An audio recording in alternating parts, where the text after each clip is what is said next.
नमस्कार विद्यार्थी मित्रांनो. यावर्षी शासनानं पुन्हा एकदा निर्णय घेतलेला आहे की चौथीची स्कॉलरशिप शिष्यवृत्तीची जी परीक्षा आहे ती परीक्षा 5वी आणि 8वीच्या ऐवजी आता 4थी आणि 7वीलाच होणार आहे. 4थी आणि 7वीच्या शिष्यवृत्तीचा हा पहिलाच वर्ष आहे. तर आता आपण 7वी शिष्यवृत्तीमधील गणित या विषयातील जे सराव उदाहरणं आहेत ती उदाहरणं अभ्यासणार आहोत. 7वी शिष्यवृत्तीमधील स्वाध्याय 1.1 मधील पहिला गणित आहे. क्रमशः 21 पासून 90 पर्यंतच्या सर्व नैसर्गिक संख्यांची बेरीज किती? क्रमवार येणाऱ्या संख्यांच्या बेरजेसाठी एक सूत्र आहे. पहिली संख्या अधिक शेवटची संख्या गुणिले एकूण संख्या भागिले 2. आता 21 ते 90 पर्यंतच्या सर्व नैसर्गिक संख्यांची बेरीज म्हणलेली आहे. म्हणजे पहिली संख्या आहे 21 अधिक शेवटची संख्या आहे 90 गुणिले एकूण संख्या आहेत 21 ते 90च्या दरम्यान 70 भागिले 2. सर्वात प्रथम आपण कंस सोडवूया. 21 अधिक 90 बरोबर आले 111 गुणिले 70 भागिले 2. या दोन्हीचा गुणाकार करू आधी. 0 7 1 7 7 1 7 7 1 7 भागिले 2. भाग करूया. 2 1 2 2 3 6 1 उरले 17 झाले 2 8 16 1 उरले 17 झाले 2 8 16 1 उरले 10 झाले 2 5 10. म्हणजे 21 ते 90च्या दरम्यानची जी संख्या आहेत त्या सर्व नैसर्गिक संख्यांची बेरीज येईल 3885. आता यातील दुसरा प्रश्न आहे 1 ते 100 पर्यंतच्या जोडमूळ संख्यांच्या जोड्या किती? त्याआधी आपण जोडमूळ संख्या म्हणजे काय समजून घ्या. जोडमूळ संख्येची व्याख्या आहे ज्या दोन मूळ संख्यांच्या दरम्यान एकच संयुक्त संख्या असते अशा मूळ संख्यांच्या जोडीला जोडमूळ संख्या असे म्हणतात. किंवा दुसरी एक व्याख्या सांगता येईल ज्या दोन मूळ संख्यांची वजाबाकी किंवा दोन मूळ संख्यातील फरक हा 2चा असतो तेव्हा त्या जोडमूळ संख्या होतात. तर 1 ते 100च्या दरम्यान किती जोडमूळ संख्यांच्या जोड्या आहेत? तर अशा जोड्या आहेत 8. 3 आणि 5 ही पहिली जोडी. आता बघा 3 आणि 5च्या दरम्यान 4 ही एकच संयुक्त संख्या आहे. किंवा जर तुम्ही 3 आणि 5चा फरक काढलात म्हणजे 5मधून 3 गेले तर फरक येतो 2. तर अशा प्रकारच्या संख्या जर असतील तर त्यांना जोडमूळ संख्या म्हणायचं. आता अशा जोड्या किती आहेत? पहिली आहे 3 व 5. दुसरी आहे याला आपण बॉक्स करू. दुसरी आहे 5 व 7. तिसरी आहे 11 13. चौथी आहे 17 19. पाचवी आहे 29 31. सहावी आहे 41 43. सातवी आहे 59 61. आणि 8वी जोडी आहे 71 व 73. अशा 1 ते 100च्या दरम्यान जोडमूळ संख्यांच्या जोड्या आहेत 8. एकूण जोड्या किती आहेत? 8. तिसरा प्रश्न. x ही 17ने निश्चेष भाग जाणारी विषम संख्या आहे तर 17ने निश्चेष भाग जाणारी xच्या पुढील दुसरी सम संख्या कोणती? आता 17 ही विषम संख्या आहे तर 17ला सम संख्येनं गुणलं असता सम संख्या मिळते. 17 दोन्ही 34 आणि त्या पुढची असणारे 17 गुणिले 4 17 चौक 68. x ही एक संख्या आहे. ही संख्या आहे विषम. यात जर समजा आपण 17 मिळवलं तर संख्या मिळणार आहे आपल्याला सम. आणि याच पद्धतीनं पुन्हा 17 जर मिळवलं तर ती संख्या असणार आहे विषम. आणि पुन्हा जर 17 मिळवलं तर ती संख्या असणार आहे सम. पहिली सम संख्या मिळाली इथं दुसरी सम संख्या मिळाली म्हणजेच x बरोबर आलं 17 त्रिक 51. पर्याय क्रमांक असेल 3. चौथा प्रश्न बघूया आता आपण. पुढीलपैकी कोणत्या जोडमूळ संख्यांची बेरीज ही 1 ते 25च्या दरम्यानच्या मूळ संख्यांच्या बेरीज इतकी आहे? तर आधी 1 ते 25 दरम्यानच्या मूळ संख्या कोणत्या आहेत? 2 अधिक 3 अधिक 5 अधिक 7 अधिक 11 अधिक 13 अधिक 17 अधिक 19 अधिक 23. या सर्व संख्यांची बेरीज बघू किती येते. 3 आणि 2 5 5 आणि 5 10 10 आणि 7 17 17मध्ये 11 मिळवलं 28 आलं. 28मध्ये 13 मिळवलं 39 आलं. 39मध्ये 17 मिळवलं 56 आलं. 56मध्ये 19 मिळवलं 75 आलं. 75मध्ये 23 मिळवलं किती आलं? 98 आलं. किती आलं? 98. 23 10 33 42 52 7 59 69 3 72 82 83 7 90 सॉरी 100 येते. बेरीज किती येते? 100. आता आपल्याला काय म्हणलेलं आहे? या मूळ संख्यांच्या बेरजेपेक्षा 100ने अधिक 44ने अधिक म्हणजे बेरीज यायला पाहिजे आपल्याला 144. अशा खालीलपैकी कोणती जोडी आहे विचारलेलं आहे. पहिलीच जोडी आहे 71 अधिक 73.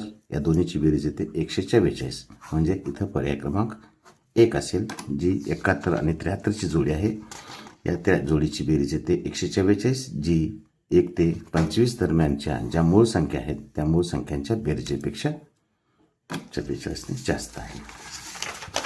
चौथा प्रश्न सॉरी 5वा प्रश्न.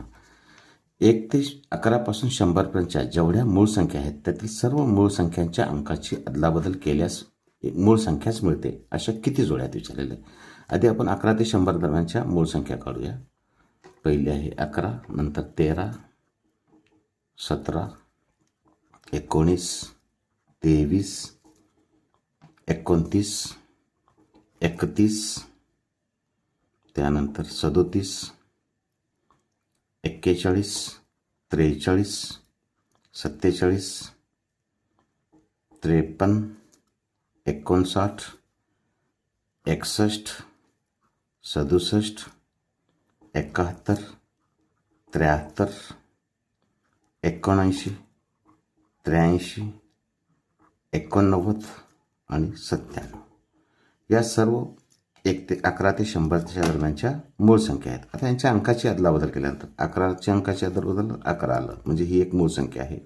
13ची बदललं 31, 71, 91, 32, 92, 13, 73, 14, 34, 74, 35, 95, 16, 76, 17, 37, 97, 38, 98 आणि 79.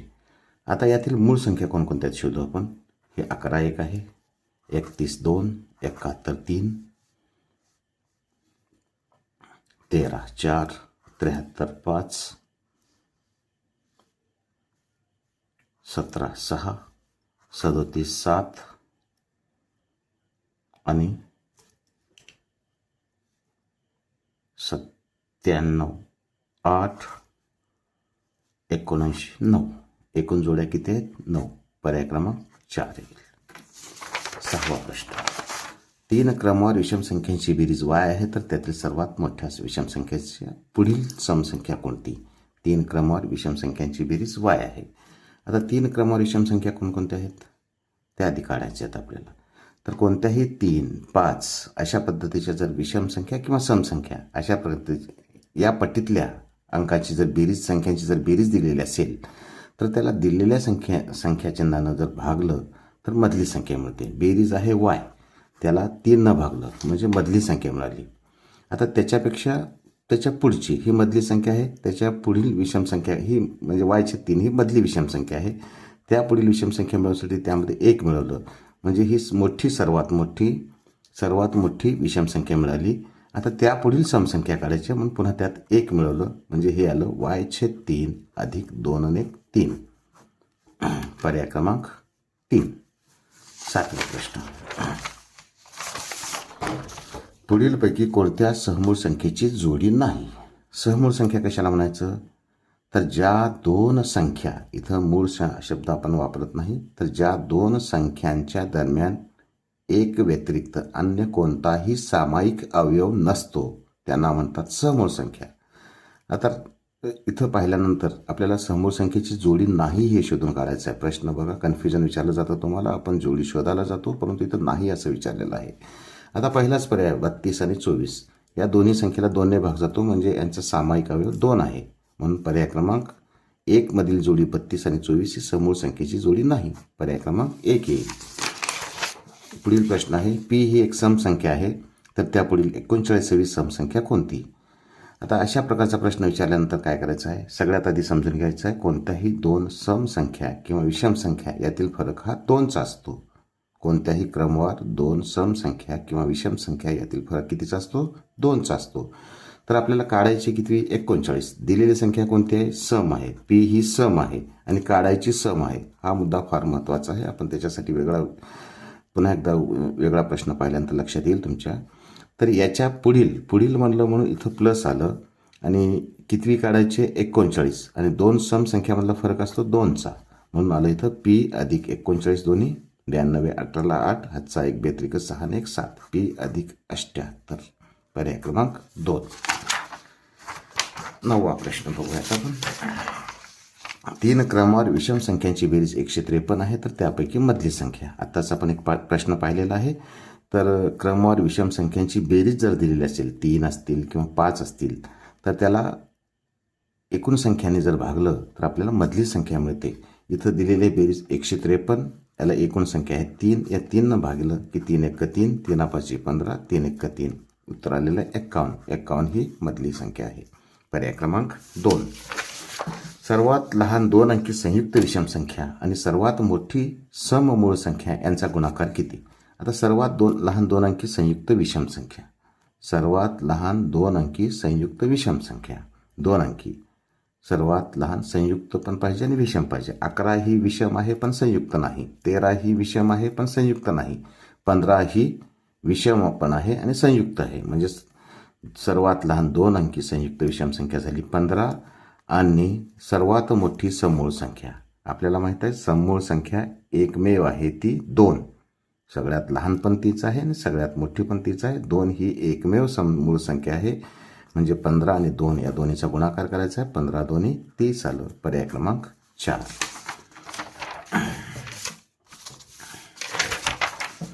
21 ते 30 पर्यंतच्या मूळ संख्यांची बेरीज व संयुक्त संख्यांची बेरीज यामधील फरकास पुढीलपैकी कोणत्या संख्येने निश्चेष भाग जातो? आता 21 ते 30 पर्यंतच्या मूळ संख्या कोणकोणत्या आहेत बघूयात.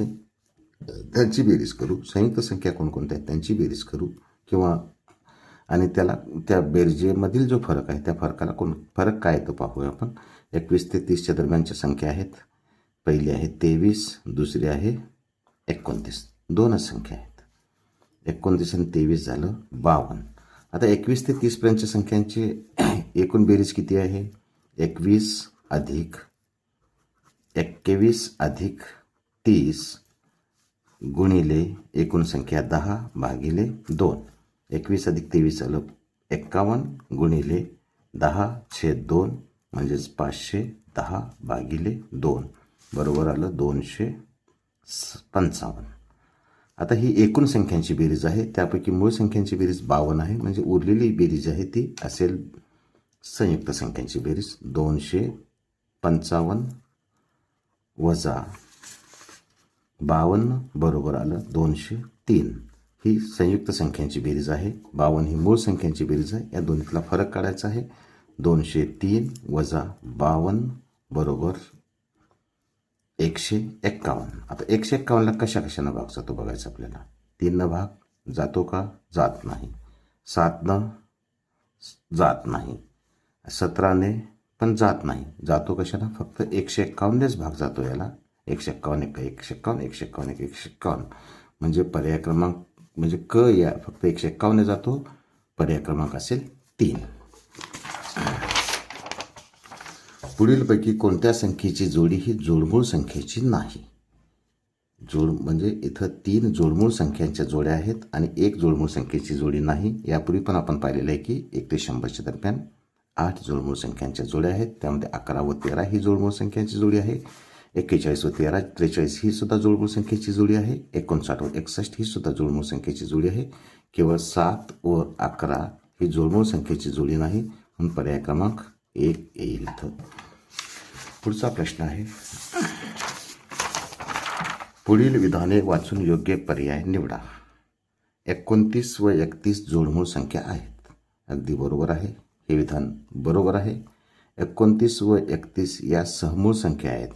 जोडमूळ संख्या या सहमूळ संख्या असतातच. त्यामुळे 29 व 31 या सुद्धा सहमूळ संख्या आहेत. आणि 29 व 31 या मूळ संख्या आहेत. 29चा विचार केला स्वतंत्ररित्या आणि 31चा विचार केला स्वतंत्ररित्या तर या दोन्ही मूळ संख्या आहेत. म्हणजे तिन्ही दिलेले विधान जे आहेत तिन्ही विधान योग्य आहेत. म्हणून पर्याय क्रमांक 1 येईल. अ, ब व क तिन्ही विधान योग्य आहेत, अचूक आहेत. पर्याय क्रमांक 1 येईल. पुढचा 14वा प्रश्न आहे 4567 नंतर येणारी 6वी समसंख्या व 10वी विषमसंख्या यातील फरकाचा वर्ग किती. आता आधी आपण समसंख्या काढू. 4567 ही दिलेली संख्या आहे, विषम काढायची आहे आपल्याला सम. असं जर असेल तर काय करावं लागेल, आणि पुढील म्हणलेलं नंतर आली म्हणलेलं आहे किंवा पुढील म्हणलेलं आहे, तर आधी काय करायचं, त्यामध्ये 1 मिळवायचं आणि त्यानंतर अधिक. आता 4567 मध्ये 1 मिळवलं, 4568 ही पहिली समसंख्या मिळाली, एकूण काढायच्या 6वी, राहिल्या किती 5, म्हणून 5 गुणिले 2 समसंख्यातला फरक 2 बरोबर 4568 अधिक 5 दोन्ही 10 4578. आता त्यानंतर काय विचारलेलं आहे, 4567 नंतर येणारी 10वी विषम संख्या. 4567 ही दिलेली संख्या विषम आहे आणि नंतरची विचारलेलं आहे किंवा पुढील येणार विचारलेलं आहे. कितवी विचारलेलं आहे, 10वी विचारलेलं आहे, विषम संख्या विचारलेलं आहे. त्यामुळं दिलेली संख्या विषम आहे, 10वी विषम काढायची आहे, तर इथं 10 गुणिले 2 विषम संख्येतला फरक 2चा 4567 अधिक 10 दोन्ही 20 बरोबर आलं 4587.